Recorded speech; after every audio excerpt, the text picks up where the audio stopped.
सोलापूर जिल्ह्याचे नेते आणि अक्कलकोट विधानसभेचे आमदार सचिनदादा कल्याण शेट्टी यांच्या हत्येची सुपारी दिल्याची घटना कालच उघडकीस आली। खरं तर लोकप्रतिनिधी म्हणून आज सचिनदादा कल्याण शेट्टी संबंध जिल्ह्यात प्रचंड मोठ्या प्रमाणामध्ये काम करतायत आणि अशा लोकप्रतिनिधीला हत्येची सुपारी देण्याची घटना अत्यंत दुर्दैवी आणि धक्कादायक आहे। कालच त्या आरोपींवरती गुन्हा दाखल झाला, त्यांना अटक झाली। मात्र आमची मागणी आज SP साहेबांकडे अशी केली की सचिनदादा यांच्या सुरक्षेत वाढ करण्यात यावी, कारण लोकप्रतिनिधी म्हणून सचिनदादा काम करत असताना अशा पद्धतीच्या धमक्या येणं आणि हत्येची सुपारी देण्याची घटना अत्यंत गंभीर आहे।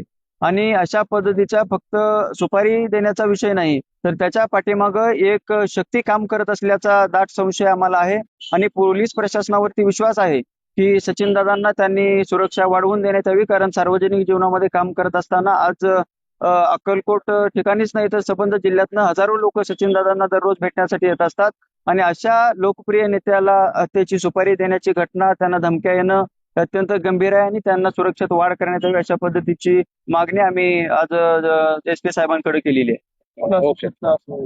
ते प्राथमिक आम्ही सांगू शकत नाही, मात्र कालच अटक केलेल्या आरोपींची कसून चौकशी केली असता केवळ त्या आरोपींनी अशा पद्धतीची भूमिका घेतली किंवा हत्येची सुपारी देण्याचा विषय नाही, तर निश्चितपणानं असा दाट संशय येतो की त्याच्या पाठीमागं कुठली तरी एक शक्ती काम करत असल्याचा दाट संशय आहे। त्यामुळं कुणावर संशय वाटतो आपल्याला? नाही, संशय आज आम्ही नाव घेऊ शकत नाही, मात्र पोलीस प्रशासनावरती आमचा विश्वास आहे। पोलीस प्रशासनाने ज्याची चौकशी केली तर निश्चितपणानं जी कोणी शक्ती असेल ती समोर येईल। सचिनदादांनी काल या प्रकरणावर बोलण्यास नकार दिलाय, आपण तर आज सुरक्षेची बाजू. नाही बघा, लोकप्रतिनिधी म्हणून सचिनदादा दादांचं काम करतायत। आज संबंध जिल्ह्यामध्ये सगळ्यात लोकप्रिय नेता म्हणून आज सचिनदादा काम करतायत। त्यांनी जरी या प्रकरणावरती बोलण्याचा नकार दिला असला तरी कार्यकर्ता म्हणून आमचं सचिनदादांवरती प्रेम आहे। आज हजारो कार्यकर्त्यांचा नेता म्हणून सचिनदादा काम करतायत आणि अशा लोकप्रिय नेत्याचा, लोकप्रतिनिधीचा आणि आमदार म्हणून काम करणाऱ्या अशा नेत्याचा सुरक्षेची जबाबदारी सगळ्यात महत्वाची आहे आणि अशा नेत्याला सुरक्षा देण्याची जबाबदारी पोलीस प्रशासनाने घ्यावी आणि त्यांची सुरक्षा वाढवावी अशा आमची भूमिका आहे।